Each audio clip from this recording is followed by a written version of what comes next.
പുരാണങ്ങളിൽ കടലിൽ മുങ്ങിപ്പോയി എന്നു പറയുന്ന ശ്രീകൃഷ്ണന്റെ ദ്വാരക കണ്ടെത്താനുള്ള പരിശ്രമം ആരംഭിച്ചു.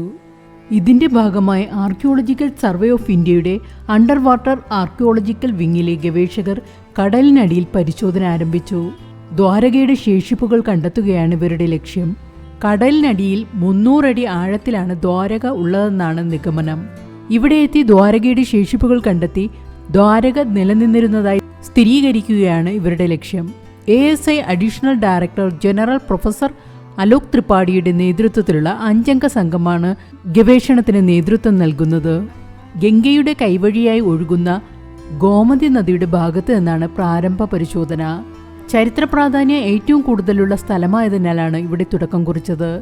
ഇന്ത്യയുടെ സമ്പന്നമായ സംസ്കാരവും പൈതൃകവും കണ്ടെത്തുക കൂടിയാണ് ഈ പരിശോധനയുടെ ഉദ്ദേശം. ഇത് ആദ്യമായല്ല archaeological survey of India Dwarka കണ്ടെത്താനുള്ള പരിശ്രമം നടത്തുന്നത്. 1963 ആദ്യ ശ്രമം.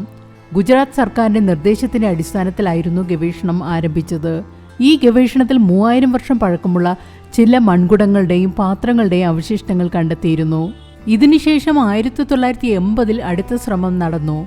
ഇതിൽ 560 മീറ്റർ നീളമുള്ള പാതയായിരുന്നു ഗവേഷകർ കണ്ടെത്തിയത്. പിന്നീട് 2005 2007 സമാന ശ്രമമുണ്ടായി. ഈ സമയത്ത് ആർക്കിയോളജിക്കൽ സർവേ ഓഫ് ഇന്ത്യയും നാവികസേനയും സംയുക്തമായിട്ടായിരുന്നു പരിശോധന നടത്തിയത്. അന്ന് മണ്ണുകൊണ്ടുള്ള ആഭരണങ്ങൾ, കരകൗശല വസ്തുക്കൾ, ചെമ്പു മോതിരം, ഇരുമ്പുകൊണ്ടുള്ള നഖങ്ങൾ എന്നിവ കണ്ടെത്തിയിരുന്നു.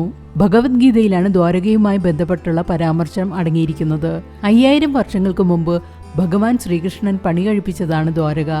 36 വർഷക്കാലം ശ്രീകൃഷ്ണൻ ദ്വാരക ഭരിക്കുകയും ചെയ്തു. പിന്നീട് ഈ നഗരം കടലിൽ മുങ്ങിപ്പോയി എന്നാണ് പറയപ്പെടുന്നത്.